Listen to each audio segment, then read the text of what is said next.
Hello friends, இங்கே பாருங்கள். நான் இன்னொரு பாபா சிலை காட்டுறேன். இது பார்த்தீங்கன்னா உங்களுக்கு ஏதாவது டிஃப்ரெண்ட் தெரியுதா? என்ன அப்படின்னா, இதுதான் நான் முறையாக வந்துட்டு வீட்டில் வாங்கின பாபா. சரியா?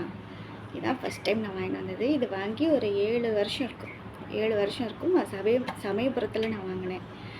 இப்போ இந்த பாபா வந்துட்டு கால் உடஞ்சிருச்சு. பாபாவுக்கு கால் உடஞ்சிருச்சு. இது எனக்கு எந்த ஒரு கோயில்லையும் எங்கேயும் போய் வைக்கிறதுக்கு எனக்கு மனசே இல்லை. ஒரு சில பேர் சொல்லுவாங்க, டேமேஜான உடஞ்சி போன சாமி சிலையெல்லாம் வீட்டில் வைக்கக்கூடாது அப்படின்னு சொல்லிட்டு. ஆனால் எனக்கு உடன்பாடே இல்லை. எனக்கு பாபா எனக்கு கால் உடஞ்சிருச்சுன்னு சொல்லிட்டு எங்கேயும் போய் எனக்கு வைக்கிறதுக்கு மனசே இல்லை. இது போல் உங்கள் வீட்டில் இதே மாதிரி பாபா சிலை இருந்து டேமேஜான சிலைலாம் வச்சுருக்கீங்க அப்படின்னாக்கா எனக்கு சொல்லுங்கள், நான் தெரிஞ்சுக்கிறேன். லைக் பண்ணிவிட்டு கமெண்ட் பாக்ஸில் சொல்லுங்கள், தெரிஞ்சுக்கிறேன். Bye friends.